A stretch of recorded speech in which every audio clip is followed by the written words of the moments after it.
In 2006, NASA successfully launched the New Horizons unmanned space probe into space. The primary mission was to explore Pluto, since Pluto is located in the outermost region of the solar system. Therefore, the journey was expected to take at least 9 years, and the budget required was as much as $700 million. At that time, some people questioned why NASA was in such a rush to spend so much money to study a distant and icy planet like that, especially when the Moon and Mars still hadn't been fully explored. Regarding this issue, NASA never gave a direct response. Time passed quickly, and in the blink of an eye, 9 years had gone by. At that point, the New Horizons probe was only about 10 days away from reaching its target, Pluto. This event captured global attention. After all, it was the first time in human history that Pluto could be observed from such a close distance, so naturally, everyone was excited. However, at this most critical moment, New Horizons suddenly detected an unidentified object called Orion, which was rotating at an astonishing speed. This was highly unusual. "This is very inconsistent with the laws of physics," one scientist remarked. But what was even stranger was that Orion wasn't torn apart despite such extreme motion, indicating that its composition was far from ordinary. Because of this, NASA grew very curious and decided to direct New Horizons to approach Orion to investigate what exactly it was. Yet, strangely enough, just as New Horizons was about to reach Orion, NASA suddenly lost connection with the probe. This caused chaos across NASA. One NASA scientist even said they couldn't believe what was happening. But then, while everyone was in a panic, New Horizons suddenly re-established connection with NASA. However, by that time, Orion had completely vanished. Throughout its more than 9-year journey, New Horizons had never encountered any issue like this. Only when approaching Orion did such an incident occur. This led many to believe that Orion could very well have been an alien spacecraft, possibly headed toward Earth. But even if that were the case, it likely isn't something we need to worry about now. Why? Because there is increasing evidence suggesting that extraterrestrials had already come to Earth long, long ago. In fact, they even boldly demonstrated their power to the most powerful nation in the world at the time. All of this, however, was denied by the US government. The reason they worked so hard to cover it up was for an even more important purpose. Today, let's peel back the layers of mystery and review the entire known history of UFOs. We'll do our best to highlight the full picture of these events as accurately as possible. Watching this may very well turn your worldview upside down. Today, let's talk about the history of extraterrestrials. In 2007, a video showing fighter jets chasing a UFO was uploaded by a user to a website dedicated to UFOs and American conspiracy theories. To boost the credibility of the video, the uploader claimed they had obtained it while serving on a US aircraft carrier. But despite this claim, most netizens at the time doubted the video's authenticity. Some believed it was a student film school hoax. Others thought the video was too blurry to be real. But what truly shocked people was that 10 years after the video was uploaded, the New York Times unexpectedly revealed that the video was not only real, they even obtained witness testimonies.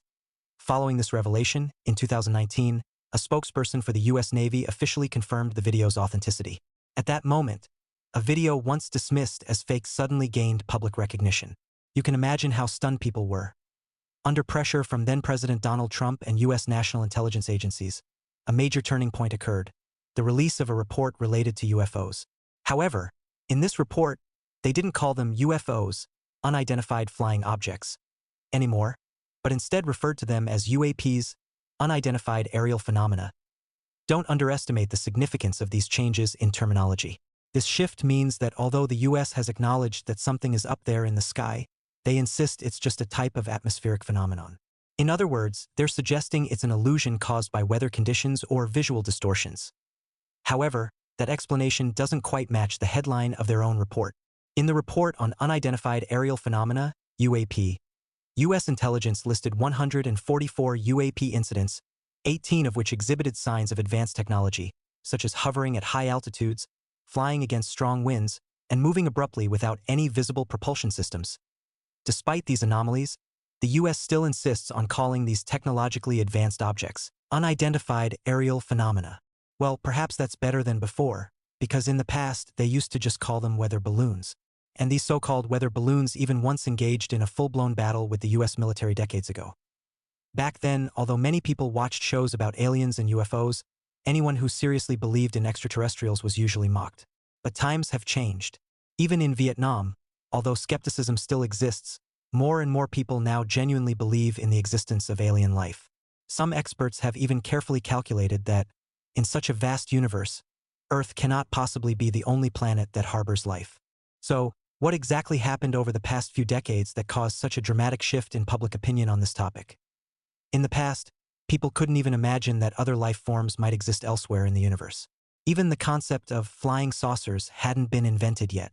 That was until 2:25 a.m. on a particular night, when Los Angeles, once silent, was suddenly jolted by air raid sirens.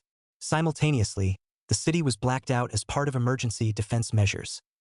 Soon after, numerous glowing objects appeared in the sky over Los Angeles. These lights weren't aligned in any formation, and they made no engine noise, unlike typical aircraft. Given that this happened during World War II, the US military initially assumed it was a surprise attack by the Japanese. Spotlights were activated and pointed skyward, but when they finally managed to lock onto the target, they saw a strange object hovering high above, flanked by dozens of smaller aircraft moving around it. Despite how bizarre the scene was, the military had no time to sit and ponder. After all, they thought the enemy was literally at their doorstep, so they immediately opened anti-aircraft fire at the glowing object. The thunderous explosions turned Los Angeles into a city under siege for the entire night, by morning. When calm finally returned, people thought the danger had passed. But on the streets, after an entire night of bombardment, all they found were spent American shell casings. No enemy planes were shot down at all. Even more strangely, U.S. Navy Secretary Frank Knox held a press conference afterward claiming that the entire event was just a false alarm. He said that no enemy aircraft were found at the scene. So then, what were those things in the sky? At the time, numerous witnesses reported seeing unidentified flying objects. Some media outlets even managed to photograph them from different angles, making the public even more suspicious of the military's explanation. So in 1948, the U.S. sent Major Wilhelm Gauss to publicly state that, after years of research, they concluded the attack on Los Angeles that night was caused by weather balloons. As soon as the statement was released, public outrage erupted. How could they say that the weather balloons that night were capable of high-speed movement, hovering mid-air? And most importantly, if they really were weather balloons, then why did the U.S. military aim anti-aircraft artillery and fire at them? Even more puzzling is that, according to records, over 1,400 anti-aircraft shells were fired that night. Yet, no wreckage or remains of any weather balloons were ever found on the ground. From beginning to end, the U.S. kept emphasizing that this was just a misunderstanding, a false alarm that led to the waste of more than 1,400 shells. Back then, no one really believed that extraterrestrials would come visit the United States right in the middle of World War II, so the incident was eventually shelved and forgotten. Until 1947, that year became one of the most significant in UFO history, because it marked the occurrence of one of the most famous events ever, the Roswell UFO crash. What made it so famous was that, immediately after the crash, the U.S. Air Force openly admitted they had recovered a flying disc in Roswell. This was the first and also the last time the U.S. ever admitted to recovering a UFO. But while Roswell may be the most widely known UFO case in history, it wasn't actually the first time anyone reported seeing a UFO. Let's rewind to June 24, 1947, exactly 1 week before the Roswell incident. That day, a private pilot named Kenneth Arnold was flying near Mount Rainier when he suddenly saw 9 glowing objects flying at incredible speed. At times, they moved in straight lines, at other times in a wave-like motion, sometimes extremely fast, sometimes slower. At first, Arnold assumed these were some kind of new military aircraft. But very soon, he realized their speed was beyond anything imaginable. Out of curiosity, he calculated their speed by comparing the distance between mountain peaks. The result? 1,200 miles per hour, twice as fast as the fastest jet fighter of that era, the F-80 Shooting Star. Shocked, Arnold immediately reported the sighting to the airport. He even blurted out that he'd seen flying saucers, and from that moment on, the term flying saucer was born. The very next day, media outlets across the country ran headlines about his sighting. The military responded quickly, saying that no aircraft operations were being conducted near Mount Rainier on June 24th. So, they claimed Arnold must have just been mistaken. But that explanation didn't satisfy the public because Kenneth Arnold was a highly experienced pilot, and the weather that day was clear and calm, allowing him to sketch the objects he saw. And just days later, other people near the same area also saw 9 glowing objects, with one of them even managing to photograph the sighting. The shape in the photo matched almost exactly with Arnold's sketch, causing even more people to doubt the military's explanation. Even more astonishing, after Arnold's sighting, the number of UFO sightings skyrocketed. One of the most notable, of course, was the Roswell incident. But even with the growing number of reports, the U.S. Air Force still insisted they were all the result of public speculation and mistaken identity. But was that really the case? Investigations later revealed that many of the UFO sightings involved highly credible witnesses, including government officials, military generals, and scientists, all of whom had professional backgrounds and technical knowledge. Could they all have been hallucinating or imagining things? In truth, both the US government and the public were deeply confused at the time. The situation became so serious that a special investigative organization was formed to thoroughly look into the UFO issue. Of course, these investigations were all classified. By the end of 1947, after the Battle of Los Angeles and the Roswell incident, the White House began to realize something was seriously wrong. They found that many of these eyewitness UFO events couldn't just be dismissed as individual hallucinations, especially because radar systems also picked up objects at the exact same times. It's simply not realistic to believe that both human observers and radar systems would simultaneously malfunction. In fact, during the so-called weather balloon battle, the Battle of Los Angeles, 3 separate radar stations all detected an unknown object entering the airspace over Los Angeles. Moreover, a declassified document later revealed that the US had observed several flying objects that showed intelligent maneuvering and evasive behavior. In other words, investigators confirmed that these were definitely not natural phenomena. Even so, high-ranking US officials still refused to believe these flying saucers were from extraterrestrial civilizations, simply because that idea seemed far too unrealistic at the time. In fact, the initial suspect for the US was the Soviet Union. The US believed these were secret weapons from the Soviets. After many meetings, the US established a project called Project Sign. The purpose of this project was to dedicate all efforts to determining whether flying saucers posed a national security threat. Notably, Edward James Ruppelt, one of the military officials involved in the investigation at the time, stated in his report that based on their investigations, the best explanation for many UFO events was that flying saucers were products from beyond the stars. Unfortunately, the Pentagon later rejected this report. As a result, in 1949, the US quickly ended Project Sign and launched Project Grudge, using this negatively named project to try to eliminate public concern about UFOs. Their method was also crude and simplistic. Circular saucers were reflections of the sun. Cigar-shaped crafts were meteors. Groups of saucers were hailstorms. In short, everything was attributed to natural phenomena. It was clear that after seeing these so-called investigation results, which seemed to insult people's intelligence, few accepted them. This even led to collective public dissatisfaction. Seeing that the project was ineffective, the US quickly shut down Project Grudge and launched Project Blue Book. This time, learning from previous experiences, they told the public that the goal of Project Blue Book was to use scientific methods to analyze UFO-related data and to encourage all witnesses to actively come forward and discuss their experiences. At that point, many members of the public had high hopes, as it felt like the government was finally taking UFO investigations seriously. However, what ultimately disappointed people was that after 17 years of investigation, Project Blue Book concluded that there was no evidence that UFOs posed a national security threat, nor any evidence that the unidentified flying objects involved technologies or principles beyond the scope of modern scientific knowledge. Based on these conclusions, Project Blue Book was officially terminated in 1969. Yet, the contradiction lay in the investigation's own findings. During Project Blue Book, a total of 12,618 UFO cases were investigated, and 701 of those were marked as unexplained or unsolved. Moreover, further evidence suggested that there were in fact over 1,700 cases that remained inexplicable. Among those, if even one incident were truly of extraterrestrial origin, it would change everything. If that were the case, then our history would have to be rewritten. However, even so, Project Blue Book still concluded with the explanation that these were simply natural phenomena.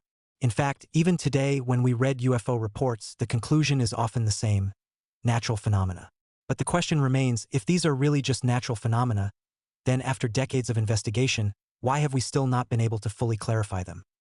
In addition to the commonly cited explanation of natural phenomena, we also discovered a particularly interesting case. On May 24, 1994, near the Rose River in the state of Oregon, a group of 6 close friends went on a fishing trip. During the trip, they accidentally encountered a UFO. According to the descriptions of those present, the UFO was silently hovering in the air, as if it was observing them. The witnesses reported that the exterior of the UFO was very smooth, with distinct edges, and there was a protruding structure on top, but no exhaust pipe, which an aircraft would typically have. After receiving this report, Project Blue Book immediately launched an investigation. Their conclusion: it was an airplane. But here's the strange part: among the 6 witnesses, 2 worked at an airport. Would it really be possible for them to mistake an ordinary airplane? What's even more important is that none of these 6 people ever publicly disclosed what they had witnessed. This is significant because if it were merely a prank, one would expect them to want public attention. Yet the truth is that it wasn't until Project Blue Book made this case public that anyone even heard about it. In other words, they had no need to use the story to attract attention. So then, was what they saw that day really just an ordinary airplane? On the night of July 19, 1952, at 11:40 p.m., radar at Washington National Airport suddenly detected multiple unidentified objects. The radar operator knew very well that no aircraft were scheduled to be in the airspace at that time. Therefore, airport staff immediately contacted a nearby military base to ask whether they might be conducting flight training. But the answer was no at the same time. Reports began coming in from various parts of Washington, D.C. Many eyewitnesses claimed to have personally seen these mysterious objects. According to their accounts, the flying objects glowed. Their speeds fluctuated between fast and slow, sometimes making abrupt 90-degree turns or hovering motionless in the air, as if they were deliberately showing off their flight capabilities. During this period, the objects even flew over several restricted military zones, including the White House and the Capitol building, causing the U.S. government to panic and quickly deploy multiple F-94 jet interceptors. However, by the time the jets reached the designated airspace, the objects had already vanished at extremely high speeds. At that moment, radar operators also noticed that the unidentified objects had disappeared from their screens, confirming that the radar equipment was functioning correctly and that these UFOs truly existed, without a doubt. This situation left the U.S. government deeply unnerved. High-ranking officials were urgently summoned to the White House. Yet after a tense night, no hostile action was reported from the unidentified flying objects. Because the incursion had taken place over the U.S. Capitol, the major news outlets reported on the incident in great detail the following day. While the public was fervently debating what exactly these aerial objects could have been, on July 26th, the UFOs appeared once again. Within just one short week, the UFOs had shown up twice in large numbers, forcing the U.S. government to issue an official response. As a result, on July 31, 1952, the largest Pentagon press conference since World War II was held. At the time, John Alexander Samford, the director of U.S. Air Force Intelligence, confidently addressed the public. According to him, what had twice caused a major disturbance over the nation's capital were not flying saucers, but simply misinterpretations caused by reflections from meteors or other sources of light. Don't you think the director's explanation seems a little strange? It completely ignores the fact that these light sources were observed moving from the White House to the Capitol. Even more puzzling, the scientists from Project Blue Book, who conducted a specialized investigation into this incident, ultimately categorized it as an unexplained mystery. In 2022, the U.S. Congress held a hearing related to unidentified aerial phenomena, UFOs. During the hearing, Congressman Andre Carson urged people not to stigmatize or mock those who have had UFO experiences. Not only that, but they also overturned the conclusions of Project Sign and Project Blue Book, officially acknowledging that UFOs do pose a national security concern. This hearing excited many people, as it was the first UFO-related hearing organized by Congress in the past 50 years. But the question is, why did the U.S. suddenly change its attitude? Some believe it's because the truth could no longer be covered up. Others think that with increasing transparency of information and changing public attitudes toward UFOs and extraterrestrials, where people no longer feel anxious and in fact are more open to the idea that aliens could very well exist, the U.S. government felt compelled to make such a significant shift. But is the truth really that simple? After all, in the past, the U.S. went to great lengths to explain things away, even using implausible excuses. The Battle of Los Angeles was blamed on weather balloons. The Roswell incident, again, weather balloons. Even the Washington sightings were attributed to light reflections. So why the sudden change now? Although the U.S. has not provided a direct answer, what we can be certain of is that even videos once dismissed as fake are now officially acknowledged as genuine by the U.S. government. If rumors about Area 51, which circulated for decades, were eventually admitted as true, then perhaps those major events of the past might also one day be recognized. Who knows, maybe in the not-so-distant future, we might even have the chance to witness extraterrestrials with our own eyes. What do you think? Feel free to share your thoughts in the comments section below this video. Thank you all very much. Goodbye and see you next time.